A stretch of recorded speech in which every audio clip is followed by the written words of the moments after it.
बच्चों आज हम आपको पढ़ाने वाले हैं पुष्प की संरचना।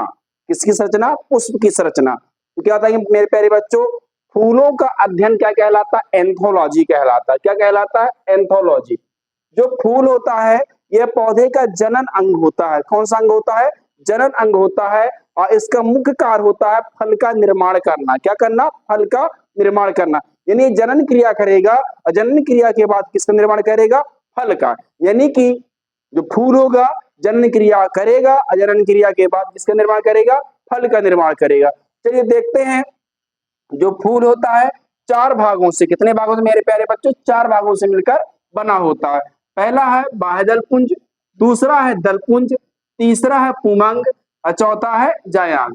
पहला क्या होता है? बाह्यदल पुंज, दूसरा होता है दल पुंज, तीसरा होता है पुमंग और चौथा होता है जायान। बाह्यदल पुंज को इंग्लिश में बोलते हैं कैलेक्स, दल पुंज को बोलते हैं करोला, पुमंग को बोलते हैं एंड्रोसियम और जायान को बोलते हैं गैनोसियम। तो देखिए पुष्प कितने भागों से? चार भागों से। बाह्य दल पुंज, पुमंग और जायान। देखिए जो पुष्प है हमारा कितने भागों से? चार भागों से। देखिए जो पुष्प होता है, पुष्प में चार भागों के अतिरिक्त भी एक भाग होता है, जुड़ा होता है, जिसे हम क्या बोलते हैं? ब्रंथ। क्या बोलते हैं? ब्रंथ। इंग्लिश में क्या बोलते हैं? पेटियोल। जैसे हम किसी को जब गिफ्ट देते हैं, पुष्प फूल के रूप में देते हैं, उसे हम क्या कैसे देते हैं? पेटियोल के द्वारा। ये क्या आपका पेटियोल है। अब देखिए, और पुष्प जहां बैठता है उसको हम क्या बोलते हैं? पुष्पासन। पुष्प जिस जगह बैठता है उसको हम क्या बोलते हैं? पुष्पासन। इंग्लिश में क्या बोलते हैं? थैलामस। जैसे आप लोग जब भोजन करते हैं तो भोजन करते समय आप क्या लगाते हैं? एक आसन लगाते हैं। उसी तरह जब पुष्प बैठता है, पुष्प, तो वही कहलाता है आपका पुष्पासन। इन पुष्प के बैठने का आसन ही क्या कहलाता है? पुष्पासन। देखिए पहला भाग क्या होता है? बाह्यदल पुंज। देखिए ये जो पुष्प का भाग है, पहला भाग क्या है? बाह्यदल। तो देखिए दिख रहा है आपको, देखिए इधर ये जो हरा हरा भाग दिख रहा है, ये पुष्प क्या कौन सा भाग होता है? बाहरी भाग होता है। कौन सा भाग होता है? बाहरी भाग होता है, जो दलपुंज की क्या करता है? सुरक्षा करता है। और ये कैसा होता है? हरा होता है, जो प्रकाश संश्लेषण क्रिया द्वारा भोजन का क्या करता है? निर्माण करता है। अब दूसरा भाग क्या है पुष्प का? दलपुंज। इंग्लिश में क्या बोलते हैं? कुरोला। देखिए जो पुष्प का ये दिख रहा है वो रंगीन भाग। कैसा भाग दिख रहा है? ये रंगीन भाग जो है, इधर देखिए, ये जो पुष्प का आपको रंगीन भाग दिख रहा है, ये क्या होता है? दलपुंज। देखिए पुष्प जो दलपुंज होता है यह कई रंगों का होता है। लाल भी होता है, पीला भी होता है, काला भी। जैसे हम बात करें गुलाब, गुलाब आपको लाल भी मिल जाएगा, गुलाबी भी मिल जाएगा, सफेद भी मिल जाएगा। मतलब कि ये जो कैसा होता है? रंगीन होता है और सुगंधित होता है। देखिए जो पुष्प दिन में खिलते हैं वो कैसे होते हैं? रंगीन और चमकीले होते हैं, और लेकिन सुगंधित कम होते हैं। लेकिन रात्रि में खिलने वाले पौधे होते हैं, जैसे आपका चमेली हो गया, गेंदा हो गया, कचनार हो गया, ये बहुत ज्यादा महकते हैं और अपनी खुशबू के द्वारा कीटों को अपनी ओर क्या करते हैं? आकर्षित करते हैं। सीधी सी बात है, जैसे कोई व्यक्ति बहुत सुंदर होता है उसको लोग क्या करते हैं? देखते हैं। इसी तरह पुष्प जितना सुगंधित होगा और रंगीन होगा, कीट उसकी ओर क्या होंगे? आकर्षित होंगे। बात समझ में आ रही मेरे प्यारे बच्चों? यानी कि पुष्प का जो हरा भाग होता है, बाहरी भाग दिख रहा है आपको, ये क्या होता है? बाह्यदल पुंज होता है। और ये जो आपका रंगीन भाग दिखाई दे रहा है, ये क्या होता है? दल पुंज होता है। क्या होता है? दल पुंज।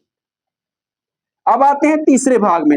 पुष्प का जो तीसरा भाग होता है पुमंग। ध्यान रखना इंग्लिश में क्या बोलते हैं? एंड्रोसियम।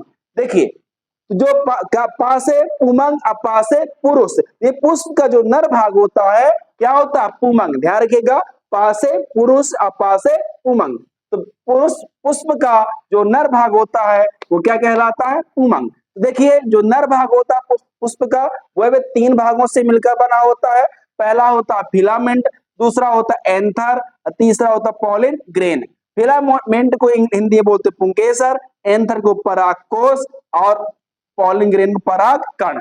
देखिए जैसे हम बात करें आपको, ये जो लंबा सा दिख रहा है आपको, ये जो लंबा सा दिख रहा है, ये आपको क्या है? फिलामेंट है। क्या ये?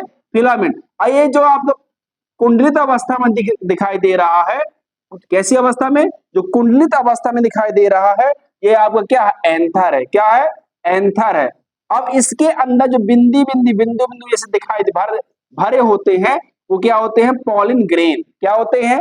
Pollen grain. इसमें जो लंबा सा दिखाई दे रहा भाग, ये लंबा सा जो भाग दिखाई दे रहा है, ये क्या आपका? फिलामेंट है। और इसमें जो कुंडलित अवस्था दिखाई दे रही है वो आपकी क्या पॉलिन क्या है एंथर है, और इसके अंदर जो छोटे छोटे बिंदु जैसे दिखाई देते हैं वो क्या है आपके पॉलिन ग्रेन, यानी कि फिलामेंट को हिंदी में बोलते हैं पुंकेसर, एंथर को बोलते हैं परागकोश और पॉलिन ग्रेन को बोलते हैं परागकण। आ रही बात समझ में मेरे प्यारे बच्चों? यानी देख रहे हैं जो लंबा सा भाग दिखाई दे रहा है ये क्या फिलामेंट, ये कुंडलित अवस्था दिखाई दे रही है वो क्या एंथर, और इसके अंदर जो बिंदु छोटे छोटे बिंदु जैसे भरे होते हैं वो क्या होते हैं पॉलिन ग्रेन यानी कि परागकण। अब आते हैं पुष्प के चौथे भाग में। पुष्प का चौथा भाग क्या होता है जायांग। क्या होता है जायांग, इंग्लिश में इसको क्या बोलते हैं गैनोसियम। देखे होंगे आप जो स्त्री रोग विशेषज्ञ होता है उसको बोलते हैं गायनोलॉजिस्ट। क्या बोलते हैं गायनोलॉजिस्ट। ध्यान रखिएगा गैनोसियम से गायनोलॉजिस्ट मतलब पुष्प कौन सा भाग मादा भाग। जो पुष्प का जो मादा भाग होता है वह भी कितने भागों से तीन भागों से, पहला ओवरी, दूसरा स्टाइल, तीसरा स्टिग्मा। ये ओवरी को हिंदी बोलते हैं अंडाशय, स्टाइल को बोलते हैं वर्तिका, स्टिग्मा को बोलते हैं वर्तिकाग्र। क्या बोलते हैं अंडाशय, वर्तिका और वर्तिका। तो देख रहे हैं इसमें ये जो सबसे चौड़ा लोटे के पेंद लोटे जैसा दिखाई दे रहा है, लोटे जैसे जो दिखाई दे रहा है वो क्या है आपका अंडाशय। अब इसके ऊपर जाइए थोड़ा सिकुड़ा सुखा दिखाई दे रहा है वो क्या आपका वर्तिका, और सबसे जो ऊपर ये भाग दिखाई दे रहा है ये आपका क्या है स्टिग्मा, जहां पर कौन सी क्रिया होती है परागण क्रिया होती है। कौन सी क्रिया होती है परागण। ध्यान सुनिएगा मेरे प्यारे बच्चों, जो मादा भाग होता है कितने भागों से तीन भागों से, पहला क्या ओवरी, दूसरा स्टाइल, तीसरा स्टिग्मा, यानी कि हिंदी में अंडाशय, वर्तिका और वर्तिका। देख रहे हैं ये लोटे जैसा दिख रहा है ये, तो ये पुष्प का कौन सा भाग है अंडाशय है।